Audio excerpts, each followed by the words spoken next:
50 तोला सोना। यूं तो भारत में दहेज लेना एक अभिशाप है, पर जनाब महंगे तोहफों की आड़ में ये अभिशाप तो हिंदुस्तान की लगभग हर शादी में देखने को मिलता है।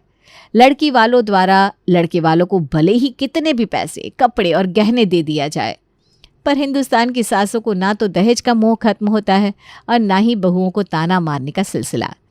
ऐसी ही कुछ कहानी है धनोरा गांव की रामदेवी की, जो यूं तो मरघट जाने की तैयारी में थी, पर इसके बावजूद उनका सोने का मोह कभी खत्म नहीं होता। धनोरा गांव के किनारे बसे एक पुराने लेकिन आलीशान मकान में रामदेवी अपनी 3 पीढ़ियों से चली आ रही परंपराओं और नियमों के साथ अपनी सास की भूमिका निभा रही थी। उनके बड़े बेटे राघव की हाल ही में शादी हुई थी। बड़ी बहू सविता शांत स्वभाव की थी, लेकिन साधारण परिवार से आई थी। शादी में सविता के मायके से दिए गए दहेज में बहुत से सोने के गहने भी थे, पर उतने नहीं जितना कि सास रामदेवी ने उम्मीद लगा रखी थी, और ये बात उन्हें अंदर ही अंदर खल रही थी। अभी सविता की शादी के 7 ही दिन बीते थे, उसके हाथों की मेहंदी भी नहीं छूटी थी कि एक सुबह रामदेवी ने सविता पर जोरदार तंज कसा। अच्छे, इतने कड़वे चाय! सविता, तुम्हें चाय की पत्ती का अंदाजा भी नहीं है क्या? तुम्हारे मायके वाले कुछ तो अच्छा भेजते, ना सोना ठीक से दिया, ना ढंग की बेटी दी, चाय तक नहीं बनानी आती तुम्हें। तुम्हारी माँ ने तुम्हें घर के काम तक ना सिखाए। माँ जी, मैं सीख जाऊंगी, आप मुझसे जैसा कहेंगी वैसा ही करूंगी। क्या सीख जाओगी? मेरे राघव के तो करम ही फूट गए। अजय, सुनते हो राघव के पापा, आपकी लाडली बहू को चाय बनानी तक नहीं आती। मेरी सत्संग वाली सहेली जानकी की बहू 50 तोला तो सोना लेकर आई, और खाना ऐसा बना दे, आहा, उंगलियां तक चट कर जाओ। और यह महारानी! अरे तो क्या हुआ, चाय की पत्ती ही तो ज्यादा हुई, कोई सल्फाज तो पिला नहीं दिया तुम्हें जो इतना भड़क रही हो? आप तो यही चाहते ना कि मैं मर जाऊं? अरे भाई, मैं ऐसा क्यों चाहूंगा भाग्यवान? वैसे भी हर चाहने वाली चीज मिलती कहाँ है? मैं कहती हूँ चुप बैठेंगे आप? अरे मैं तो जब से तुम्हें ब्याह कर लाया तब से चुप ही हूँ। माँ जी आप शांत हो जाइए, मैं आपके लिए दोबारा चाय बना कर लाती हूँ। कोई जरूरत नहीं है, भर गया पेट मेरा। बढ़िया ही दोबारा बनाकर लाती हूँ, फ्री का है ना सब। जो लाना था वो तो मायके से लाई नहीं, आई बड़ी। रामदेवी को सविता की विनम्रता भी पसंद नहीं आई। उसके मन में तो बस एक ही बात थी, वो था 50 तोला सोना, जो कि उन्हें नहीं मिला था। अब रामदेवी हर दिन कोई ना कोई बहाना ढूंढकर सविता को ताना मारने से पीछे नहीं हटती थी। बेचारी सविता चुपचाप सब सुनती सहती रहती। इसी बीच कुछ ही दिनों में सविता के ससुर श्री नंद किशोर जी ने अपने छोटे बेटे माधव की शादी तय कर दी, वो भी बहुत अमीर घर से। खुशी के मारे रामदेवी के मुंह में तो सोने के लड्डू फूट रहे थे, क्योंकि इस बार उन्हें पूरी उम्मीद थी कि 50 तोला सोना जरूर आएगा। आखिरकार कुछ महीने बाद राघव के छोटे भाई माधव की शादी का समय आ गया। इस बार दुल्हन पूजा एक अमीर घराने से आई थी। शादी में सोने के भारी भरकम गहने और कीमती सामान देखकर रामदेवी का चेहरा खिल उठा। हालांकि ये सोना 50 तोले से बस कुछ कम था, पर रामदेवी ने तो उसका भी जुगाड़ निकाल लिया था। छोटी बहू जितना सोना लेकर आई है, ये 40 तोला तो होगा ही। अब बचा 10 तोला, ये तो मैं सविता महारानी से ही मंगवाऊंगी। मुफ्त की रोटी तोड़ रही है महारानी। रामदेवी पर तो 50 तोले सोने का भूत सवार हो चुका था। उसे कैसे भी अब 50 तोला सोना चाहिए था। तभी उसने सामने से सविता को आते हुए देखा तो तुरंत मौके पर चौका मारते हुए कहा, देखो तो पूजा बहू के मायके वाले कितने शौकीन हैं। बहू के लिए सोना ही नहीं, हर चीज पर ध्यान दिया है। उन्होंने सविता की ओर तिरछी नजर डालते हुए कहा। पूजा तेज तर्रार स्वभाव की थी।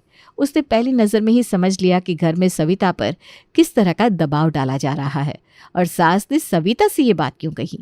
वैसे सविता ने कभी भी पूजा से सास की शिकायत नहीं की थी, लेकिन पूजा के सामने सच छिपा भी नहीं रहा। धीरे धीरे दिन बीतते गए। पूजा ने देखा कि सासू माँ सविता को बार बार ताने मारती रहती है, और एक दिन तो हद ही हो गई। सुन सविता, 10 दिन बाद मकर संक्रांति का त्योहार है। त्योहार पर अपने मायके जा रही है ना, तो अपने मायके वालों से कहना कि तुझे कुछ गहने और पैसों के साथ भेजे। तू ही देख, तेरी देवरानी कितना सोना लेकर आई है, और एक तू है। तुझे यहाँ ऐश करने का मौका मिल रहा है, तो थोड़ा योगदान तो तुझे भी देना चाहिए ना। माँ जी, घर में भगवान का दिया सब कुछ है, मैं मेरे मायके वालों पर बोझ कैसे डालूं? आप तो उनकी स्थिति जानती हैं। अरे बहू, तुझे यहाँ रखा ही ये कम एहसान है क्या? मैं जो कह रही हूँ वही कर, वरना तुझे तेरे मायके हमेशा के लिए भेज दूंगी। हाँ। सास की बात सुनकर बेचारी सविता सिसक सिसक कर रोने लगी। वहीं दूसरे कमरे के दरवाजे के पास खड़ी सविता की देवरानी पूजा ये सारा नजारा देख रही थी। ओह, तो ये माजरा है। बेचारी सविता दीदी को इतना दुखी कर दिया, अब तो मुझे ही कुछ करना पड़ेगा। ये सोचकर पूजा झट से सविता के पास जा पहुंची और उसके आंसुओं को पोंछते हुए बोली, इन आंसुओं को बचा कर रखिए सविता दीदी, अब से आपकी आंखों में एक भी आंसू नहीं आना चाहिए। सविता बहुत शांत और समझदार थी। उसने सोचा कि अगर वो माँ को शिकायत करेगी तो घर में रिश्ते बिगड़ जाएंगे। उसने बात संभालते हुए पूजा से कहा, अरे नहीं, ऐसा कुछ भी नहीं है जैसा तुम सोच रही हो। माँ जी तो मुझे बस आने वाले त्योहार के बारे में बता रही थी। दीदी, मुझसे कुछ भी छिपाने की ज़रूरत नहीं है। मैंने आप दोनों की सारी बातें सुन ली है और मैंने इस समस्या का समाधान भी सोच लिया है। तुमने क्या सोच लिया है? कैसा समाधान पूजा? सासू माँ के सिर से सोने का भूत उतारने का समाधान। अब आप देखती जाओ आगे आगे होता है क्या। पूजा ने सोचा अगर वो सास को सीधा जवाब देगी तो सास का लालच और बढ़ जाएगा, इसलिए उसने एक योजना बनाई और अपनी योजना को सच का रूप देने के लिए अपनी कुछ सहेलियों को भी उसमें शामिल कर लिया। उसने सविता के कान में कुछ फुसफुसाकर कहा, अरे पूजा, ये सब क्या कर रही हो? ये सब मुझसे नहीं हो सकता। मैं माँ जी से झूठ नहीं बोल सकती। दीदी, मैं आपकी बात समझती हूँ। मैं भी माँ जी से यूँ कोई झूठ बोलना नहीं चाहती, पर उनके सिर से ये 50 तोले सोने का भूत उतारने के लिए इसके अलावा और कोई चारा नहीं है। सविता को समझा बुझाकर पूजा ने उसे भी अपनी योजना में शामिल कर लिया और अब शुरू होता है योजना पर काम। पूजा सबसे पहले गांव में ही रहने वाली अपनी एक सहेली नंदिनी को फ़ोन करती है और घबराई आवाज़ में बोलती है, हेलो नंदिनी, कैसी है? मैं तो ठीक हूँ, तू बता कैसी है तू? और इतनी घबराई आवाज़ में क्यों बोल रही है? अरे तुझे नहीं पता कि गांव में क्या खबर फैली है? खबर? कौन सी खबर? मुझे तो कुछ नहीं पता। अरे कहाँ रहती तू? पता है, आज सुबह ही सल्ला का फ़ोन आया था। कह रही थी उसके गांव में किसी का श्राप लग गया है और उस श्राप के अनुसार लोग कह रहे हैं जिनके घर में ना बहुत ज़्यादा सोना जमा हुआ है उनके घर बहुत अपशगुन हो रहा है। अपशगुन? कैसा अपशगुन? सरला कह रही थी उसके गांव में सब लोग कह रहे हैं कि जो भी इंसान अपने पास ज़्यादा सोना रख रहा है उसके बाल झड़ने लगे हैं, घर में दरिद्रता और यहाँ तक कि घर की मुखिया का एक्सीडेंट तक हो रहा है। क्या बात करती है? क्या ये सच है? हाँ, मुझे तो यकीन ही नहीं हुआ जब मैंने ये बात सुनी, पर आज ऐसी कुछ बात मेरे घर में काम करने वाली बाई और मेरी चिठानी कर रही थी, तो मैंने सोचा तू मेरी सहेली है और हम एक ही गांव के हैं तो मैं तुझे बता दूं। ये तो वाकई बहुत चिंताजनक बात है, पर अचानक ये सब कैसे? अब वो सब मुझे नहीं पता, पर लोग कह रहे हैं सोना अभिशाप है। बगल के किसी गांव में एक साधु श्राप दे गया है। साधु? कौन साधु? कैसा श्राप? अब ये सब मुझे कैसे पता यार, मैंने तो जो सुना था बता दिया, पर सच बताऊं मुझे ना बहुत डर लग रहा है। भगवान जाने क्या होगा, तो ख्याल रखना। हाँ। इतना कहकर पूजा ने मुस्कुराते हुए फ़ोन काट दिया। उसका छोड़ा तीर बिल्कुल सही निशाने पर लगा। वो कहते ना, औरतों के पेट में कोई बात नहीं पचती। ऐसा ही हुआ। नंदिनी दौड़ी दौड़ी अपनी सास के पास गई और ये सारी बात अपनी सास को बताई। और अभी कहा ना, औरतों के पेट में बात कहाँ पचती। नंदिनी की सास ने अपने मोहल्ले की 2 औरतों से, 2 ने 4 से, 4 ने 8 से सबको ये बात कह दी।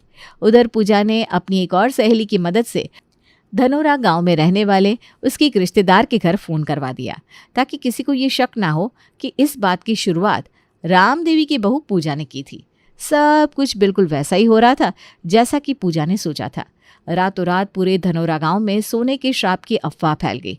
हर कोई बहुत डर गया और जैसे ये बात पूजा की सास को पता चली, उसके तो हाथ पांव ही फूल गए। वो तुरंत दौड़ी दौड़ी पूजा के पास किचन में गई। अरे पूजा बहू, बहुत गजब हो गया भाई। अरे माँ जी, क्या हुआ? आप इतनी घबराई हुई क्यों है? अरे पूजा बहू, गांव में सब कह रहे कि सोने का श्राप लग गया है अपने गांव में। जिसके पास भी ज़्यादा सोना होगा उसके बाल झड़ने लगेंगे, उसके घर में दरिद्रता, भूखमरी आ जाएगी। और तो और मुझे कहने में भी डर लग रहा है। लोग कह रहे हैं कि उसके घर की मुखिया का एक्सीडेंट भी हो सकता है। क्या माँ जी, ये सच है? हाँ भाई, ये सच है। फिर तो माँ जी अपने घर तो बहुत सोना है, कहीं उस श्राप के कारण अपने घर वो सब अपशगुन अरे नहीं नहीं, ऐसा कुछ नहीं होगा। और तू सविता बहू, तू तो एक काम कर, मकर संक्रांति की जगह ना कल ही अपने मायके चली जा और सोना लेकर आ जा। पर माँ जी, अब आप और सोने का क्या करेंगी? अभी तो आपने बताया कि जो ज्यादा सोना रख रहा है उसे श्राप लग रहा है, कहीं आपके भी बाल। अरे पूजा बहू, तू परेशान मत हो, मैंने इस समस्या का समाधान निकाल लिया है।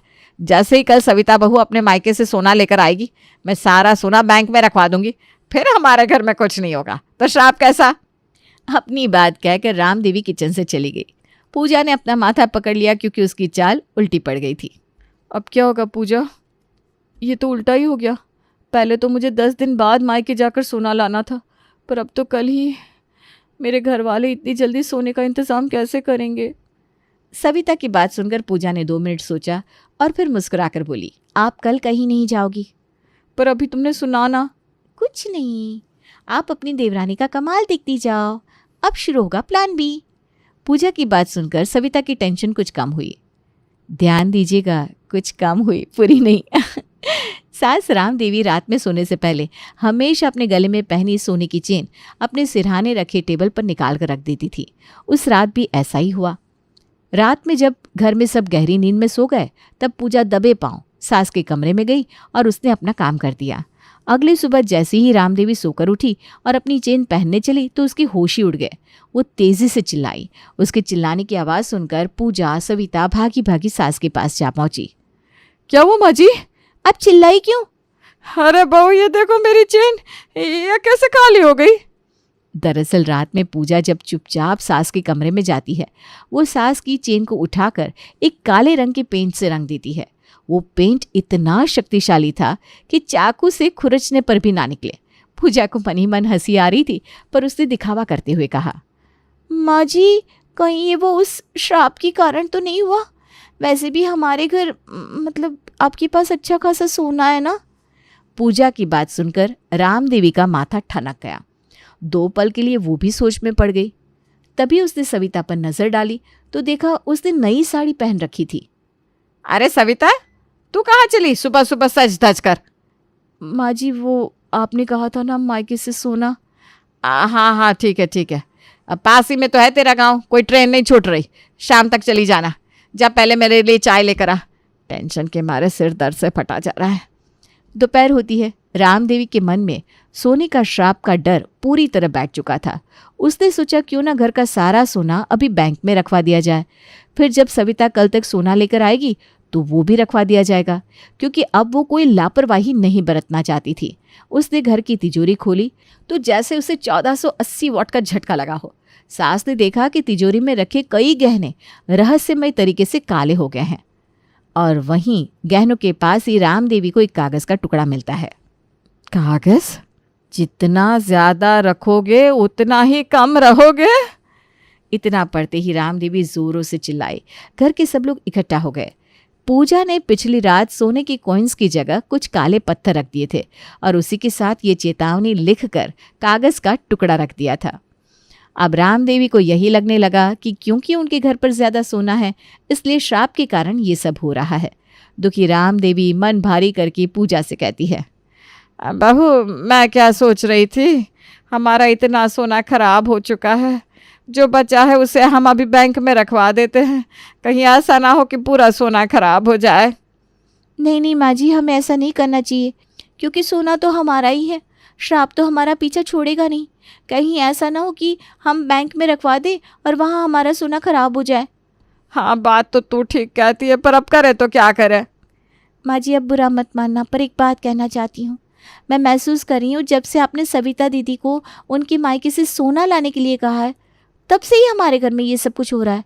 वो सोने का श्राप ना हमारे घर लग गया है। ये सुनकर अब सास रामदेवी की घबराहट और बढ़ गई। उसने सविता को तिरछी नज़र से देखा। सविता, तू एक काम कर, जाकर खाना बना ले, अभी घर पर कुछ ठीक नहीं हो रहा, तो कुछ दिन बाद मायके चली जाना सोना लेने। और हाँ, ये जो बाकी गए ना पूजा, कुछ तू और सविता कुछ तू अपनी अपनी अलमारी में रख लो। क्या पता मेरे पास एक साथ इतना ज़्यादा सोना है, इसलिए ऐसा हो रहा है। तूने अभी वो कागज़ पढ़ा ना पूजा बहू? जी माँ जी, पढ़ा। अब जैसा कहती हैं हम वैसा ही करते हैं। दोनों बहुएं मन ही मन मुस्कुराई और सोना लेकर अपने कमरे की ओर जाने लगी। तभी रामदेवी अचानक बोल उठी, सोना अच्छे से रखकर दोनों अलमारी की चाबियां मुझे दे जाना। हाँ जी माँ जी माँ जी। इतना कहकर राम देवी मन ही मन बड़बड़ाते हुए राहत की सांस लेती है। तभी सास राम देवी की जीजी आती है। वो आती है और दिखावा करती है कि उनके पास सोना नहीं है, और फिर भी वो पड़ोस में सबसे खुश है। उनकी बातों से राम देवी भी महसूस करती है कि जीजी को तो कोई तनाव ही नहीं है। वहीं उसके पास सब कुछ होते हुए भी वो इतने तनाव में जी रही है। सब कुछ पूजा के प्लान के हिसाब से हो रहा था। अगले दिन दोपहर के समय घर के दरवाजे पर एक साधु भिक्षा के लिए चिल्लाता है। सास राम देवी उसे भिक्षा देने के लिए जाती है, और जैसे ही वो साधु राम देवी को देखता है तो घर के अंदर चारों ओर तेज नजर दौड़ाता है। बाबा अनाज लीजिए। अनर्थ अनर्थ। क्या हुआ बाबा? क्या ऐसा अनर्थ? तुम्हारे परिवार की शांति खतरे में है।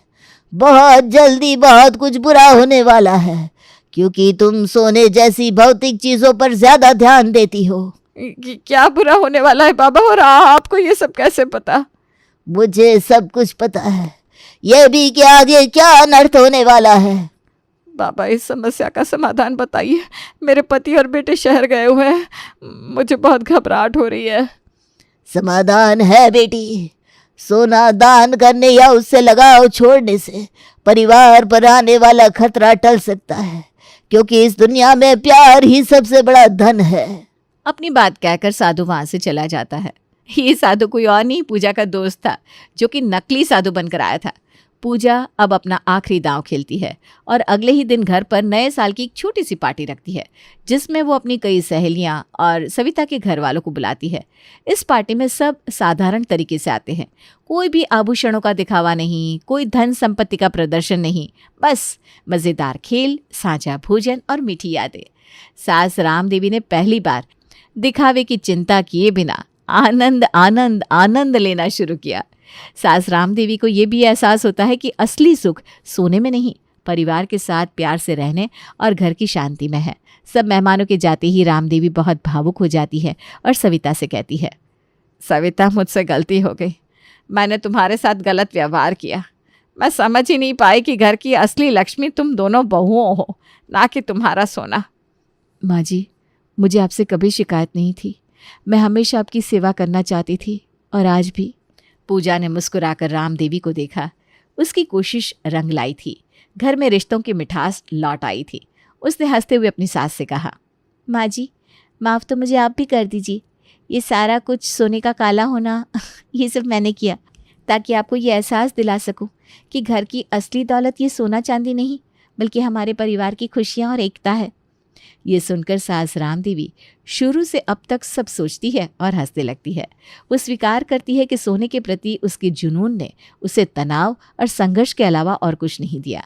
इस तरह सविता की सास को सबक मिल जाता है। वो अपनी दोनों बहुओं को गले से लगा लेती है और पूरा परिवार हंसी खुशी रहने लगता है।